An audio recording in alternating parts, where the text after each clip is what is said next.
Did you guys see my boy Aubrey at Dodger game? But there was no game. With no people. With no game. There was a game. He was spitting some game.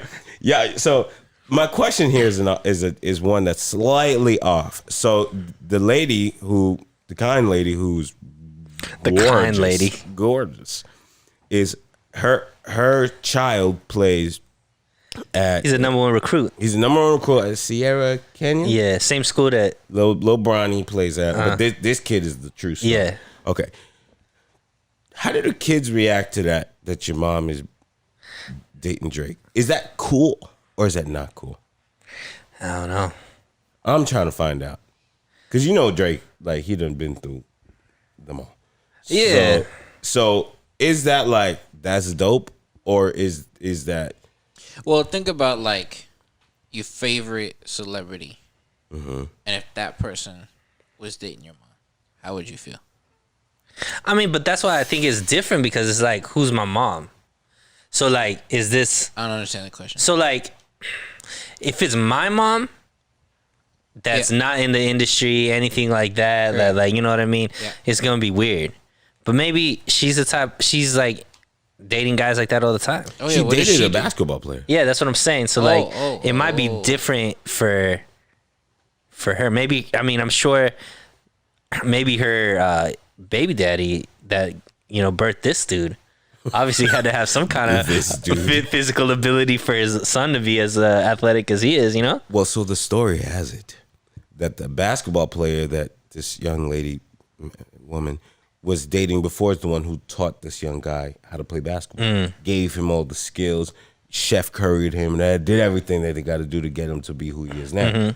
So apparently Aubrey's been dating this lady for a few months, but he's also super tight with the kid, teaching him how to become famous, how to deal with this, that, and the third, all this stuff. We thought they was just chilling and as compadres. No, Nah, everybody thought Drake was coming for LeBron and Bronny.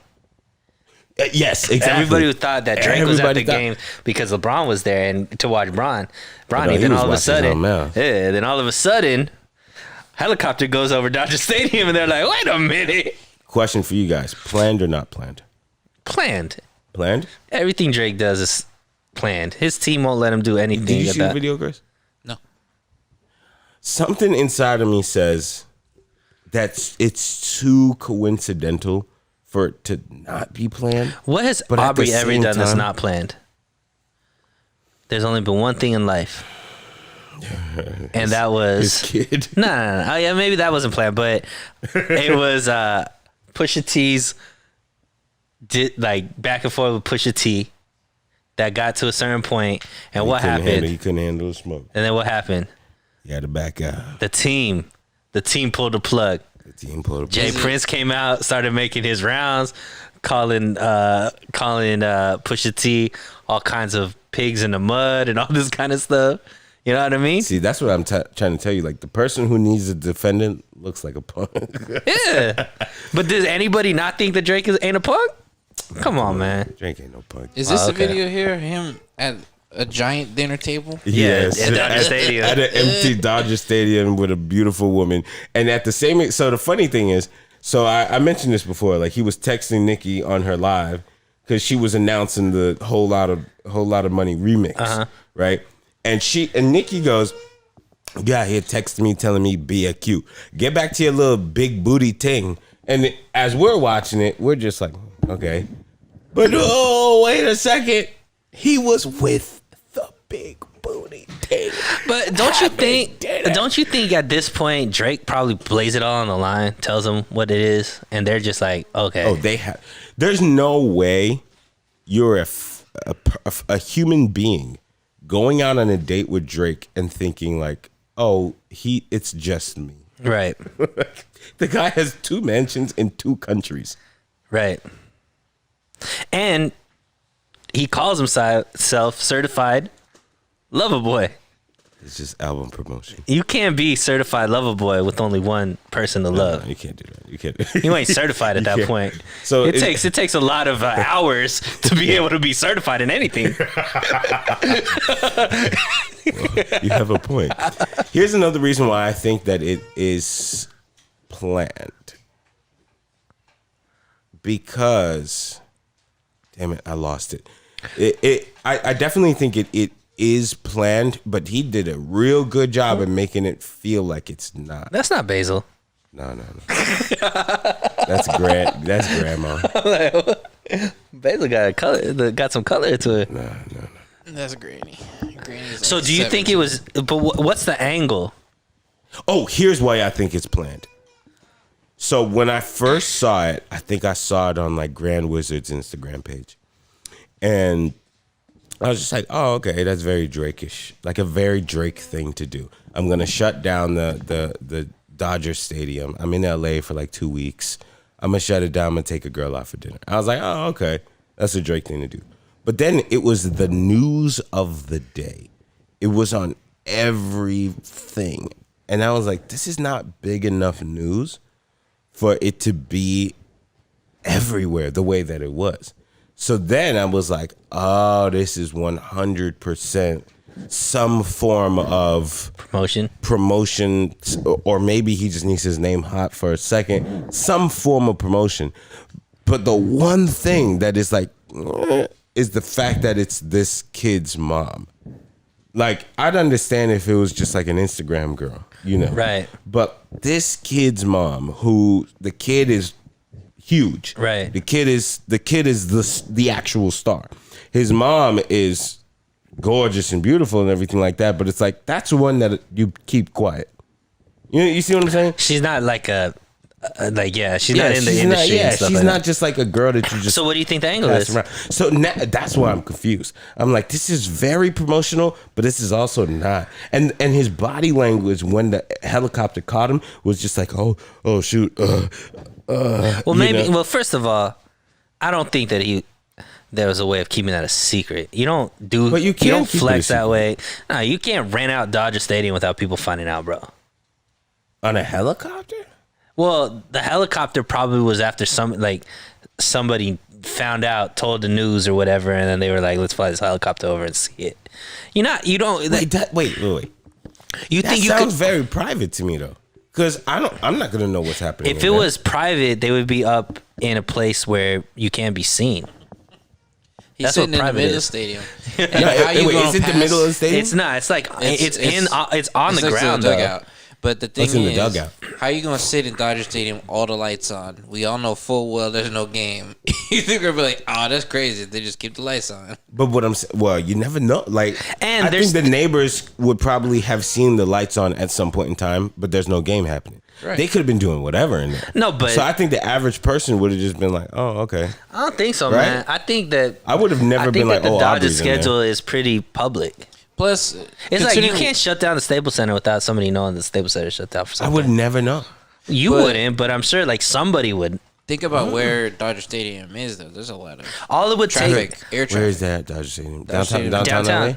All it would take is one person that works at Dodger Stadium to tell people, "Yo, Drake rented out the whole stadium." For that rumor to just start spreading. That's freaking crazy.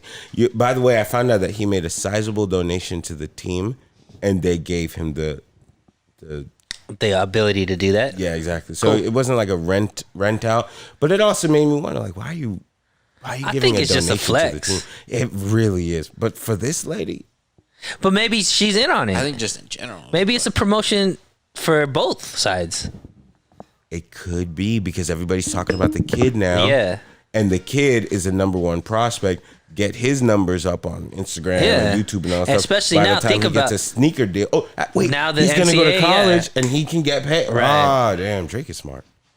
And segue, you saw? Did you end up being able to watch the Academics So Flagrant podcast? I watched all 17 hours of them. You watched all 4 hours? I watched it all. But you saw it was amazing. One of the best podcasts I've ever sat through and seen. What Schultz and Akash and that whole team is doing is amazing. I recommend going and watch their podcast. Obviously after you watch ours. But there was that whole segment that Academics was talking about why Drake is the greatest in his eyes. And it had a lot to do with a billion times. Yeah, and it has a lot to do with not necessarily his ability to write and make music and all this kind of stuff. It's his ability of just that, being smart business wise, and instead of seeing everybody as competition, being able to see trends before they happen, and becoming part of the trend, so that they don't become competition. Yeah, I mean, the dude's strategy is just next level, and I think that he's very, like, the ability to be the variable piece in so many pieces of music is also just like a talent that not everybody has.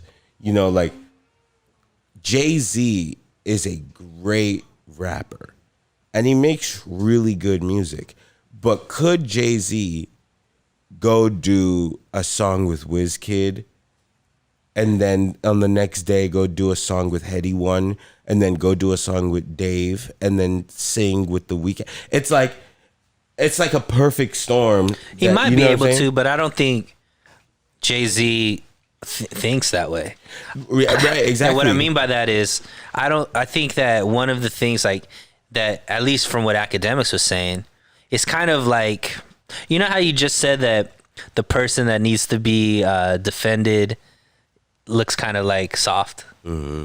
And I think that, you know, if Drake, to stay relevant, is using, you know, all these different sounds and all these different artists, if people look at it that way, they kind of be like, yo, Drake, you kind of soft, man. You can't even do this on your own. You always needed all these features or being with all these, you know, up and coming artists and stuff like that. And that's what Ak was saying, is like, most people look at it like Drake's helping these guys out, but what Drake's actually doing is he's helping himself out. Helping himself out in two ways. One, keeping his name relevant with the young kids, because he's on tracks with these guys that have, you know, more of a younger audience. But two, he's now eliminating the competition by becoming friends with them.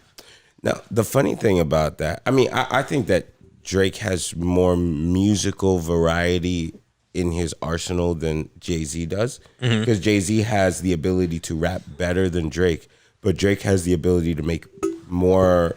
Drake is more of a pop star than he has that Jay-Z. Reach of, like, rapper fans can like Drake, like R&B fans. Yeah, like, everybody can like Drake. He has that thing for everybody. Right. But notice this, like, the guy is really just next level with this strategy. He'll make a playlist or a mixtape and have everybody on it as a feature. Right. And then he makes his album and there's like 2 features. And it's like his real good buddies. It's like a Future feature and like a Wayne feature, and then 20 songs just him by himself. Mm-hmm. Or like a small feature that's not a real feature, like the City Girls in the Kiki song. Like, it's not a feature, but it's a feature. Right. And it's like, and those are the projects that does 1 million first week. The playlists, the mixtapes, they'll do 500, 600, 7. But then the album that is mainly him, it's gonna hit 1 million. And it's like, whew. I think there's so many layers to this that just, like, man, if I could just learn, there's 2 people in this industry that their business is so on point. If I could learn to do some of their tactics, I would be on a different level. But one of them, you have to cut your heart out a little bit to do it. That 50? No, it's Tyler Perry. Oh, okay. His business acumen is just incredible. He's always going to win. Even if you lose or everybody else doesn't win as much, the thing about Tyler Perry is, first of all, his money's going to be right. And number 2, even if he does a bad job, like he writes a poor script or he makes a bad movie, he always has the people who are like, yo, you can't criticize him, because he's giving black people work. He's giving black people opportunities. He's paying black people, and it kind of shields him from anybody saying like, "Yo, this thing is not good." Right? You're almost not allowed to say it anymore because him and Spike Lee pieced it up. So it's like this guy moved on so much strategy that, like, man, like, he's a billionaire. right? He's a billionaire off of strategy. And the next guy is this guy, Aubrey. Like, he got to this level where his sound could have fallen off so long ago. It could have easily, boom. I feel like 2016, 2017 is when I was like, all right, I think that this thing is about to go downward. And I remember telling people that, and they were just like, no, dude, it's about to go up. And I had a couple friends that made music with him. And they were like, you don't even know what's on the way. And I was like, as a fan, I just can't see it continuing. That was 5 years ago.